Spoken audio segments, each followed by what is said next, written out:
Antum tuh batu itu, ya kalau kita lihat kerasnya luar biasa, tapi hati kita itu kan bukan dibuat dari batu. Masa batu yang keras saja masih bisa lembut mendengar asma Allah? Hati Anda yang dicipta tidak dari batu, kenapa tidak bisa tersentuh? Ada apa itu? Jangan bebal dengan taubat, jangan abai sampai hati mati. Ya, kalau sudah hatinya mati susah nanti. Jadi ada dua sahabat, dua orang. Yang satu menzalimi kawannya sampai dihisab di hari kiamat. Yang satu pengen nuntut pada Allah.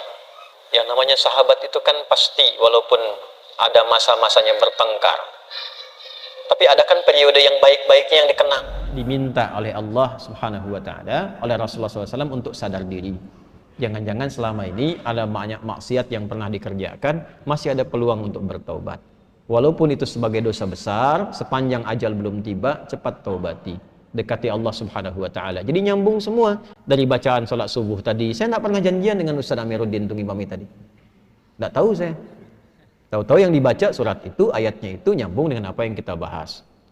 Jangan bebal dengan taubat, jangan abai sampai hati mati. Ya, kalau sudah hatinya mati susah nanti. Alam ya'ni lil ladzina amanu an takhsha'a qulubuhum li dzikrillah wa ma nazala minal wa la yakunu kal ladzina utul kitaba min fatala alaihimul amadu faqasat qulubuhum. Kalau sudah dapat hidayah, kata Allah di surat Al-Hadid, hadid itu besi. Besi sekuat-kuatnya masih bisa lunak. Hati antum itu bukan dari besi, masa nggak bisa lunak? Batu itu sekeras-kerasnya masih bisa tasbih, masih bisa pecah kalau mendengar asma Allah. Makanya keluar air. Ada air terjun macam-macam dari batu itu mendengar asma Allah itu pecah itu. Keluar. Ini bab iman ya. Bab iman. Kalau mau ditelusuri pakai akal silahkan. Ya. Silahkan. Kok bisa? Karena keluar air. Siapa yang perjalankan air di situ, Joni? Kok bisa masuk ke situ? Kok bisa keluar? Nah, ini bacanya pakai iman, maka turunlah ayat-ayat untuk menyentuh iman. Al-Baqarah ayat 74. Tsumma qasat qulubukum min ba'di dzalika fahiya kal hijarati aw ashaddu qaswa wa inna minal hijarati lama yashaqqu fayakhruju minhul wa inna minha lama yatafajjaru minhul anhar. Batu aja yang keras itu kalau mendengar asma Allah bisa pecah, bahkan bisa mengeluarkan air dan bermanfaat. Antum itu batu itu, ya kalau kita lihat kerasnya luar biasa, tapi hati kita itu kan bukan dibuat dari batu. Masa batu yang keras saja masih bisa lembut mendengar asma Allah? Hati Anda yang dicipta tidak dari batu, kenapa tidak bisa tersentuh? Ada apa itu? Nah, ternyata maksiat itu bisa membuat hati keras melebihi batu. Waktunya yang paling ideal bertobat diantaranya itu 10 hari pertama bulan Dzulhijjah. Karena pada saat itu rahmat Allah diturunkan. Ampun ditebarkan. Ya. Kalau ada orang masih belum mampu untuk menyebut asma Allah dan beristighfar di waktu itu, kita doakan. Makanya doakan secara terbuka. Allahumma ighfir ummata Muhammad sallallahu alaihi wasallam. Allahumma arham ummata Muhammad sallallahu alaihi wasallam.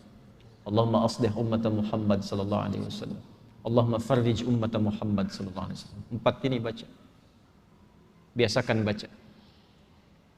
Insyaallah kalau kita biasakan, itu berpeluang besar mendapatkan syafaat di sisi Allah Subhanahu wa Ta'ala. Syafaat. Dari mana taunya? Bukan utaati itu. Itu ada ilmunya. Ada riwayat yang tersambung sampai di bab Yaumul Hisab. Jadi ada 2 sahabat, 2 orang. Yang satu menzalimi kawannya. Ya, zalimi gitu, sampai dihisab di hari kiamat. Yang satu pengen nuntut pada Allah. Yang namanya sahabat itu kan pasti walaupun ada masa-masanya bertengkar, tapi ada kan periode yang baik-baiknya yang dikenang. Makanya Sayyidina Ali bin Abi Thalib radhiyallahu ta'ala anhu pernah mengajarkan, kalau saling menyukai, ini menyukai dalam arti berteman baik ya. Kalau saling menyukai, berteman baik, yang sewajarnya saja. Jangan berlebihan. Nah, sewajarnya ini standar agama. Ya, standar agama itu tinggi sekali. Saling berbagi, saling memperhatikan dalam kebaikan, ya. Nah, sewajarnya itu yang dimaksudkan. Jangan berlebihan, khawatirnya nanti saat ada kebencian, kembalinya lama. Tapi kalaupun tak suka, jangan berlebihan. Siapa tahu satu masa ada momen pertemuan yang saling mengikat, nanti kenalannya lama. Nah, ini dua orang ini pernah jadi sahabat, kemudian bermusuhan. Sampai menuntut di hadapan Allah di hari kiamat. Begitu dituntut itu, apa kata Allah? Ditampakkanlah keindahan surga untuknya. Begitu ditampakkan, bertanya, ya Rabb, untuk siapa surga ini? Ya. Maka dijawab, kama qala, maukah aku tawarkan ya satu hal yang bisa mendapatkan keindahan di surga ini? Mau ya Allah? Maafkan dia dan cepat gandeng tangannya masuk ke dalamnya. Maafkan dia dan cepat gandeng tangannya masuk ke dalam. Maka ternyata amal soleh yang kita kerjakan itu untuk mengharapkan ridha Allah Subhanahu wa taala itu berkenan diterima oleh Allah Subhanahu wa taala sampai bisa diizinkan oleh Allah untuk menggandeng sahabat-sahabatnya yang bermasa hidup dengan dia dalam kehidupan di dunia. Itu gambarannya. Dan itu nanti termasuk bagian dari ayat-ayat Quran yang di Quran surah ketiga Ali Imran ayat 133 sampai 134. Wasari'u ila maghfiratin min rabbikum wa jannatin 'arduha as-samawati wal ardu 'iddat lil muttaqin. Siapa orang yang berpeluang mendapatkan surga seluas langit dan bumi itu? Alladzina yunfiquna fis sarai wal dharra wal kadhimina ghaidha wal 'afina 'anil nas. Wallahu yuhibbul muhsinin. Karena itu kita mesti melatih hati. Ya, supaya kebaikan itu meluas, jangan pada diri pribadi saja. Kalau mau soleh, bagus, tapi jangan kurangi kesolehan dengan banyak mencela orang, supaya banyak salah keluar juga nanti. Lebih baik kita doakan. Dan kita tidak dituntut untuk hasil dari mereka, yang penting kita ikhtiar. Nah, 4 ini tadi. Allahumma ighfir ummata Muhammad. Allahumma ighfir ummata Sayyidina Muhammad SAW. Allahumma arham ummata Sayyidina Muhammad SAW. Allahumma aslih ummata Sayyidina Muhammad SAW. Allahumma farrij ummat Sayyidina Muhammad SAW. 4 ini biasakan.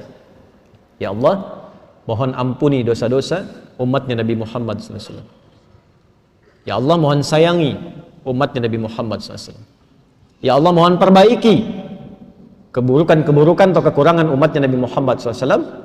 Yang keempat, ya Allah, mohon bahagiakan umatnya Nabi Muhammad SAW.